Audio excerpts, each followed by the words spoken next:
The Hindu analysis 5 जनवरी 2024 अंतर्राष्ट्रीय mind body wellness दिवस 2024। अंतर्राष्ट्रीय माइंड बॉडी वेलनेस दिवस हर साल 3 जनवरी को मनाया जाता है। यह एक वैश्विक उत्सव है जो शारीरिक और मानसिक स्वास्थ्य के सामंजस्यपूर्ण सह अस्तित्व को बढ़ावा देने के लिए समर्पित है। यह अवसर हमारे मन, शरीर और आत्मा के अंतर संबंध की याद दिलाता है, जो समग्र कल्याण के महत्व पर जोर देता है।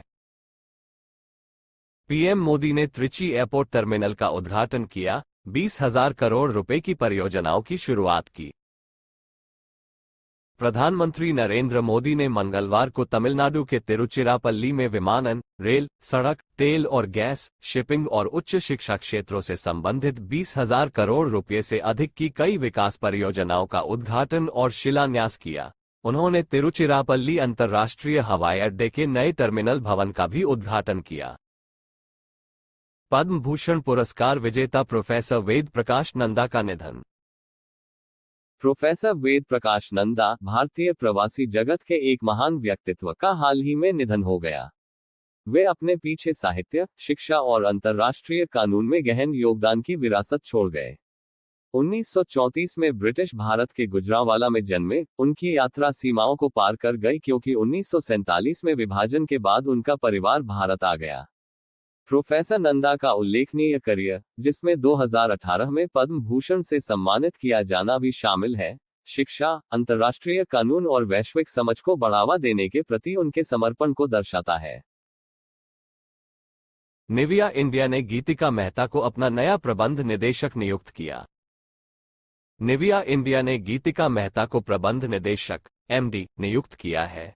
इसके साथ वह fast moving consumer goods (FMCG) कंपनियों का नेतृत्व करने वाली महिलाओं की बढ़ती सूची में शामिल हो गई है।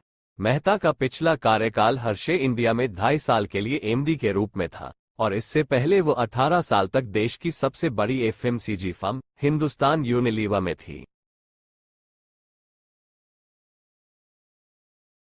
बेंगलुरु हवाई अड्डा दुनिया के शीर्ष 3 सबसे समय पाबंद हवाई अड्डों में से एक है। 84% से अधिक समय पर प्रस्थान के साथ हैदराबाद और बेंगलुरु हवाई अड्डों ने 2023 की सीरियम की समय पर प्रदर्शन समीक्षा में वैश्विक दूसरी और तीसरी रैंक हासिल की है। बुनियादी ढांचे में सुधार के साथ साथ दोनों हवाई अड्डों पर इंडिगो की बड़ी उपस्थिति ने समयपालन प्रदर्शन में मदद की होगी। 82% से अधिक समय पर आगमन के साथ इंडिगो एशिया प्रशांत एयरलाइनों में चौथे स्थान पर रही। बेंगलुरु में सभी उड़ानों में से लगभग आधी और हैदराबाद में सभी उड़ानों में से 65% उड़ानें इंडिगो द्वारा संचालित की जाती है। 3 नए मेंढकों का नाम उनके निवास स्थान के नाम पर रखा गया है, जो अरुणाचल की जैव विविधता को बढ़ाते हैं। अरुणाचल प्रदेश में कमलंग नामदाफा परिदृश्य के जैव विविधता हॉटस्पॉट में 3 नई से विज्ञान मेंढक प्रजातियां शामिल हैं। शोधकर्ताओं को उम्मीद है कि इनका नाम उनके आवासों के नाम पर रखा गया है। नामकरण आवासों और प्रजातियों के बेहतर संरक्षण को प्रेरित करेगा। अब तक भारत में लगभग 470 उभयचर प्रजातियां दर्ज की गई हैं, जिनमें से कई का वैज्ञानिक रूप से वर्णन किया जाना बाकी है।